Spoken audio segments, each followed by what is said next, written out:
Hey everyone, this is Coach Sparrow here. We are looking at United States history and the American Imperialism graphic organizer. This is just a little lecture video that's going to just be going through the basic notes.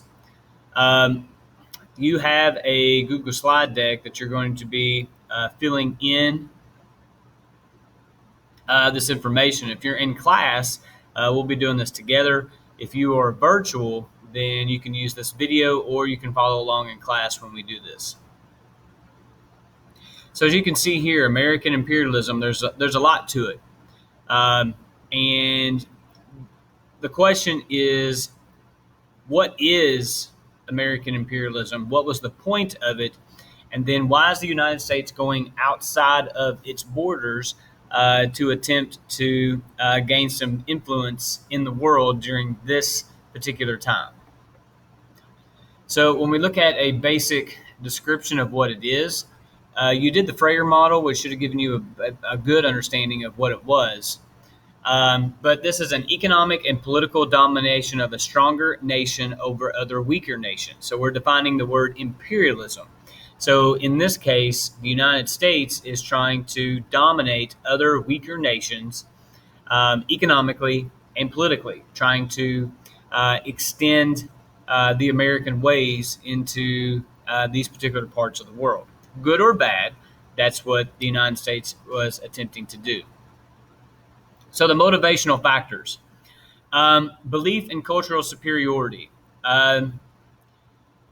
Kipling made a statement that it's the white man's burden to spread its cultural superiority. The fact that white, especially American white culture, is better than anybody else's. So that's the idea there.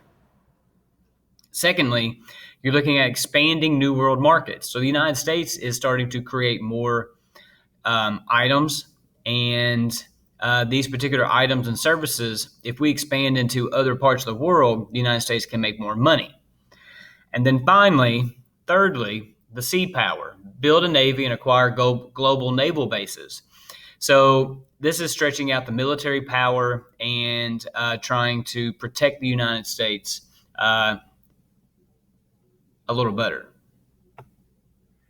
So looking at some specific examples, here we have Hawaii. In 1898, a lot of you probably don't know this, but Hawaii was its own kingdom. And the American business investors had invested in sugarcane or sugar in Hawaii and gotten a stranglehold on the industry in Hawaii. Queen Liliuokalani was attempting to limit the foreign power in the country. The United States sends in the military. They overtake the queen and they take Hawaii. Eventually, Hawaii becomes our 50th state. But what motives were there? The motives were there because of the money that was there for sugarcane. And this was a very bully move on the United States, if you look at it that way. But again, looking at trying to make sure the United States was keeping in the sugarcane business. The Spanish-American War, and it's called Spanish-American War, but it takes place in Cuba. Cuba was a nation that was imperialistically controlled by Spain.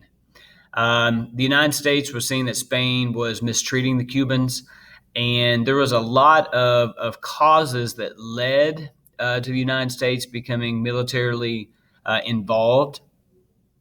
One is yellow journalism. Yellow journalism is journalism that stretches the truth. It's not exactly lying, but you're taking the truth and you're putting a spin on it to make the American citizens support the idea of trying to liberate Cuba. Secondly, the Americans are starting to sympathize with this Cuban revolution, trying to free themselves from Spanish rule. Then you have a letter. It's known as the Dillon letter. This is going to amp up something that is known as jingoism. Jingoism is basically looking at an extreme form of patriotism. In fact, it's going as far as supporting warlike foreign policy. So the United States was in support of getting militarily involved in Cuba, and jingoism was something that started to occur. Finally, you had an explosion of a ship, the USS Maine, which was a United States naval ship. It exploded in Havana Harbor, which is in Cuba, the capital of Cuba, actually. The United States is going to pretty much blame the Spanish for blowing it up, when in fact it did not. That is not what happened. There was a gas leak and the ship exploded based on that. But they did blame Spain for the explosion, and this created a huge uproar by the United States, and made more people in favor of military action in Cuba. So the United States liberates Cuba, and as a result, Guam, Puerto Rico, and the Philippines were territories that were gained by the United States. Cuba was impacted because Cuba became a protectorate of the United States, and they signed the Platt Amendment, which basically said that the United States could intervene in Cuban affairs to help them. And it was agreed upon. The Cubans are later going to be, let's just say, taken advantage of, but that was the agreement at the time. In Asia, two major countries that the United States is going to become involved in imperialistically. Japan. Japan, here it says, how did Matthew Perry's trip to Japan impact Japan? Matthew Perry was a Christian missionary. He is the first one to go into Japan during this time period. Japan begins to trade with the U.S. as a result of this, which had previously been closed off to the West, or the western part of the world, the Western Hemisphere. They also started building a navy as well, so Japan benefited from this particular relationship at this point in time. In China, you had John Hay, who created, here it says ODP, it's called the Open Door Policy. So the United States was kind of falling behind in a lot of resources that were gained out of China. And the United States goes in and basically, instead of getting a smaller piece of the pie, is going to go in and recreate the pie, if you will. So this is stating that the countries with spheres of influence in China had to allow the United States trading rights in China. And it became a huge, huge deal. The Panama Canal, Teddy Roosevelt was very big on this. But the Panama Canal, if you don't know where Panama is in Central America. Before, ships had to go all the way around the tip of South America to get from Atlantic to the Pacific Ocean. The United States could never get clearance in Panama to build this canal. So the U.S. is going to provoke a revolution against Colombia, which supported the rebellion Panamanians, or people in Panama.